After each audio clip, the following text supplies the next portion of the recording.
Hello दोस्तों, कैसे हैं आप लोग। आज हम समझेंगे सेकंड हाउस के बारे में। तो मैं अपनी स्लाइड शेयर कर देता हूँ, सीधे टॉपिक पे बात करेंगे, स्पीड में काम करेंगे, है ना। तो लास्ट टाइम हमने फर्स्ट हाउस पढ़ा था, अब हम समझेंगे सेकंड हाउस।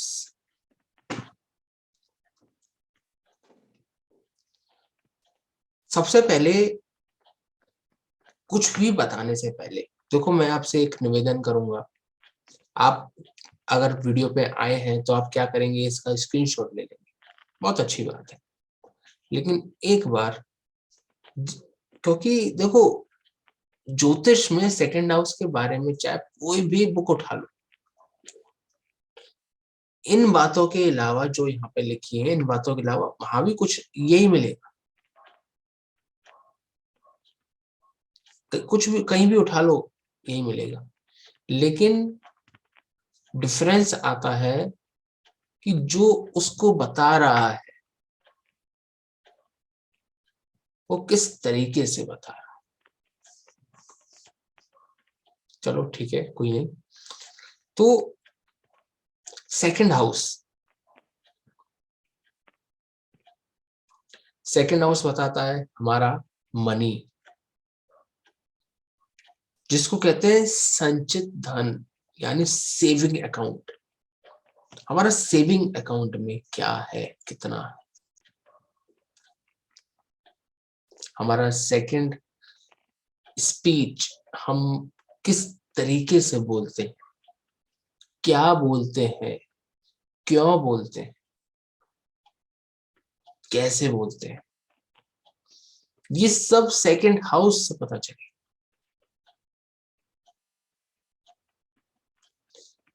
यहां पर लिखना हम शायद भूल गए, तो सेकंड हाउस फैमिली का भी है। फैमिली, ये हमारी फैमिली क्या हो, मतलब इसको शॉर्ट में कहते हैं धन कुटुंब वाणी। एक प्रोमिनेंट हाउस है इन तीन का। धन पर अधिकार, ये स्पीच का है, ये हमारे मुंह का पार्ट भी है। आप देखिए, माउथ है, तो यहां से हम खाना पीना भी देखते हैं। हमारा भोजन, भोजन हमें कैसा मिलेगा। हम सात्विक खाना खाएंगे, राजसिक खाना खाएंगे, या तामसिक खाना खाएंगे। यहाँ पर जिस तरीके का ग्रह बैठा होगा उस तरीके का मिलेगा। हम ग्रहों पे आगे चर्चा करेंगे, वो सब क्लियर होगा, बड़ा गहराई में मजा आएगा। फिर हम इसको कॉम्बिनेशन फलित करना भी सिखाएंगे, डिकोड कैसे करते हैं। कुंडली डिकोड करना इज वेरी इजी, अगर हमें ज्योतिष के बेसिक्स क्लियर हैं अच्छे से तो सेकंड हाउस हमारी ज्वेलरी का भी है। ये धन है जो संचित है, फिक्स असेट्स है सेकंड हाउस। एक और इंपॉर्टेंट महत्वपूर्ण बात कि सेकंड हाउस हमारी एजुकेशन का भी है।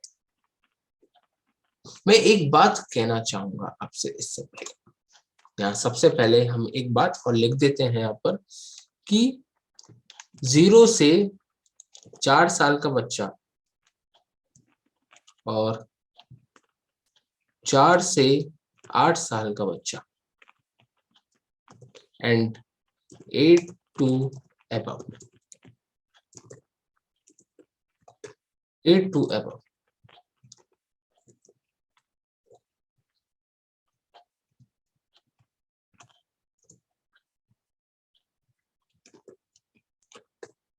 संस्कार।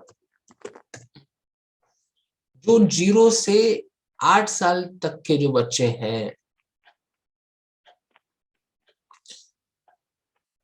उनकी जो एजुकेशन है वो बताती है सेकंड हाउस। सेकंड हाउस कौन सी एजुकेशन, जो बचपन में मिली, पैदा होने के बाद मिली, लग्न से पैदा हुए सेकंड में आके मिल गई, वो हमारे घर के संस्कार किस तरीके से मिले। कुछ ज्योतिष पुस्तकों में यह भी बताया गया है कि 0 से 4 साल तक के बच्चे अपने माता के कर्मों का फल भोगते हैं और 4 से 8 साल के बच्चे अपने पिता का कर्मों का फल भोगते हैं। उससे ऊपर बच्चा स्वतंत्र है, वो अपने कर्मों के फल भोगता है। तो यहां से हम अगर और डीप में जाए तो हमें एक चीज और पता चल रही है कि सेकंड हाउस जब हमारे संस्कार का है तो कहीं ना कहीं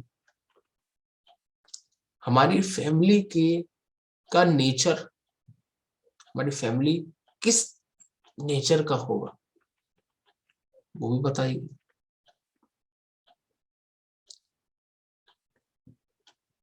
जैसे अगर मान लो सेकंड में गुरु बैठा है, एक एग्जाम्पल अगर आप यहाँ पर आ गए तो थोड़ा थोड़ा हिंट ले लो। सेकंड में गुरु बैठा है तो कहीं ना कहीं उसका परिवार धर्म से जुड़ा हुआ, उसको बचपन में धार्मिक बहुत अच्छे संस्कार मिले।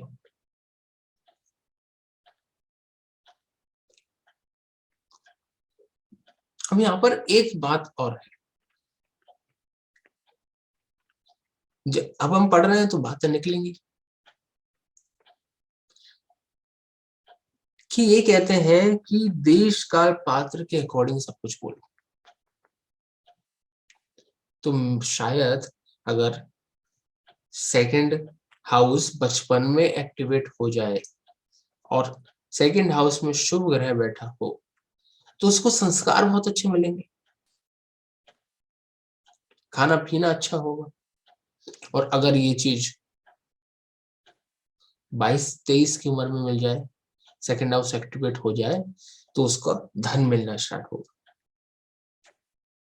तो इस डिकोड कुंडली को आगे हम डिस्कस करेंगे कैसे करेंगे, लेकिन एक सेकंड आप आइडिया समझ गए कि अगर हम अंग की बात करें तो यहाँ से फेस, माउथ, देखो इतने से ऊपर एरिया हमने देखा फर्स्ट हाउस, इससे नीचे वाला एरिया सेकंड हाउस, जिसमें चीक्स, आईज, थ्रोट, टंग, चिन, टीथ, ये सब आ गया।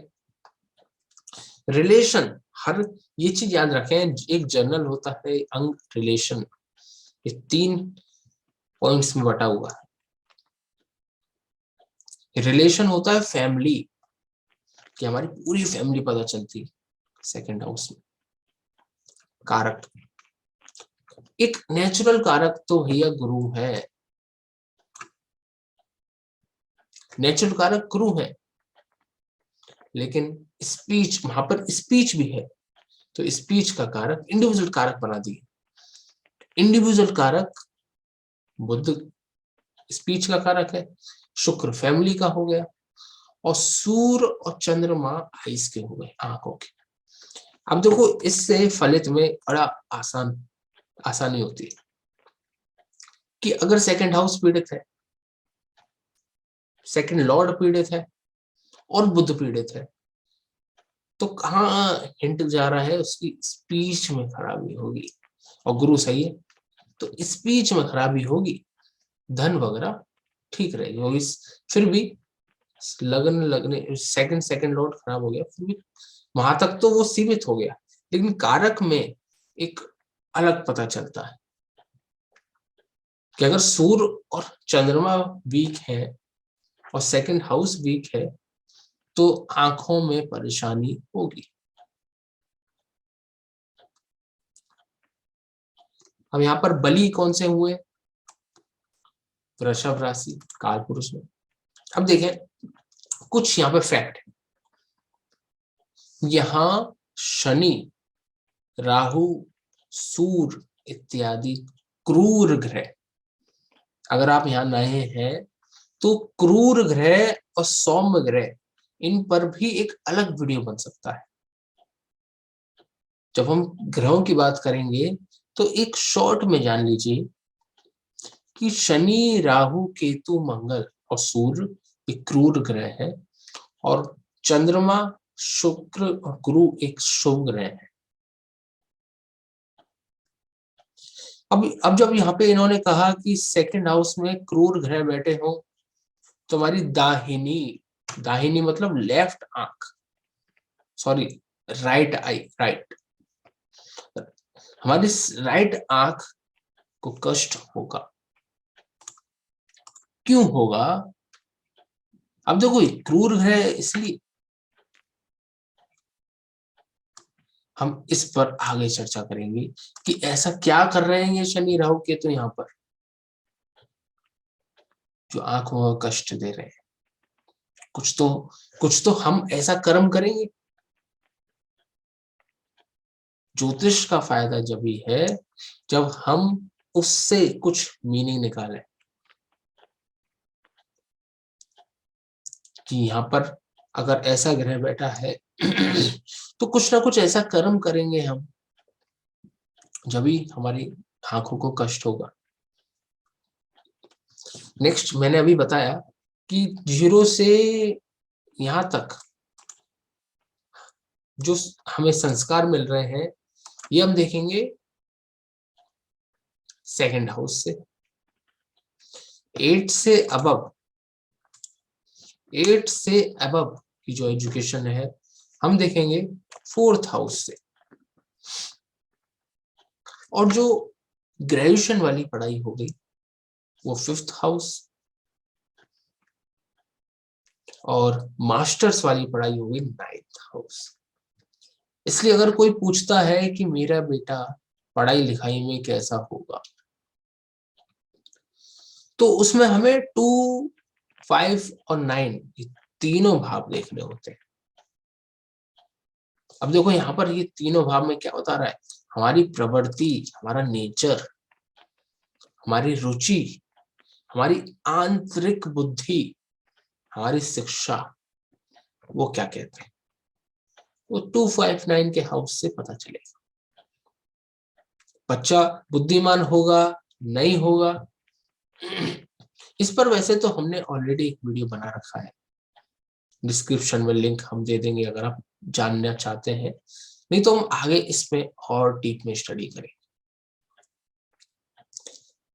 इन भावों में स्थित राशि, ग्रह, भावेश के डिस्पोजिटर के गुण प्रवृत्ति अनुसार विद्या शिक्षा के क्षेत्र को दिखाते हैं। ये बहुत डीप और गहरी बात लिखी, बहुत गहरी सूत्र लिखा है। अगर आप समझ गए तो आप डिस्क्रिप्शन कमेंट बॉक्स में बताइए, नहीं तो हम आगे इस पे और गहराई चर्चा करेंगे। हमने अल्टीमेट क्या कहा कि हम भाव, राशि, ग्रह, नक्षत्र के बारे में समझेंगे डीप में, इंडिविजुअल एक एक वीडियो बनेगी। अल्टीमेट तो वही है, उससे ही हम कॉम्बिनेशन लगा के देख रहे हैं। यहाँ पे वही तो कहा है इन्होंने कि राशि, ग्रह, भावेश। ज्योतिष एक लैंग्वेज है, याद रखें। उस ज्योतिष की लैंग्वेज को अगर आप जल्दी पढ़ना सीख गए कि भाव, भावेश, लग्नेश, सप्तमेश, चतुर्थेश, चतुर्थ, ये सब बातें अगर आप जितना जल्दी सीख गए उतना आपको और आनंद आएगा। मेरे पास इतनी बुक्स है, पहले मुझे नहीं समझ में आता था, मैंने फल दीपिका थोड़ी पढ़ी, बृहद पाराशर होरा शास्त्र पढ़ रहा हूँ। जब हम पढ़ता हूं मैं, तो इतना आनंद आता है, इतना आनंद आता है पढ़ने में, क्योंकि हम रिलेट कर पा रहे होंगे, हम रिलेट कर पा रहे हैं कि 4th Lord placed in that house, वो हमें समझ में आ रहा है। ये तो पहले जब शुरू में मैंने पढ़ा था तो मैंने लिखा चतुर्थेश, व्हाट इज चतुर्थेश, मन में ये लैंग्वेज है इसकी। और जितना अगर आप हिंदी में पढ़ोगे तो आई थिंक वो आपको ज्यादा बेटर समझ में आएगा और बहुत अच्छा होगा। अब देखो हमारी बात तो लंबी चलती रहेगी, एक बात और छोटी सी मन में आ रही है कि जितने भी लोग ज्योतिष पढ़ रहे हैं, ज्योतिष जो गहराई में लिखा हुआ है वो सब संस्कृत में लिखा है, पूरा संस्कृत है। फॉरेनर्स लोग भी संस्कृत पढ़ रहे हैं अगर उन्हें ज्योतिष पढ़ना है तो अब देखिए संस्कृत से जो ट्रांसलेट हुआ वो हिंदी में, अब हिंदी से ट्रांसलेट इंग्लिश में, लोग जितना समझ रहे हैं उसके अकॉर्डिंग वो सब ट्रांसलेट करते जा रहे हैं। लेकिन हमें तो मैं पर्सनली मैं इंग्लिश मीडियम से हूं, लेकिन मुझे पढ़ना तो हिंदी में ही अच्छा लगता है, क्योंकि हिंदी में बहुत सोचना कम पड़ता है। मैंने एक कहावत पढ़ी थी एक जगह, वही बात सही भी है, कि जापान के लोग बचपन में ही साइंस पढ़ना स्टार्ट कर देते हैं और इंडिया के लोग बचपन में तो इंग्लिश सीखने में समय लगाते हैं, फिर बाद में 10th में आकर 12th में आकर साइंस पढ़ते हैं। तो इसी के साथ धन्यवाद। नेक्स्ट वीडियो में हम थर्ड हाउस के बारे में समझेंगे।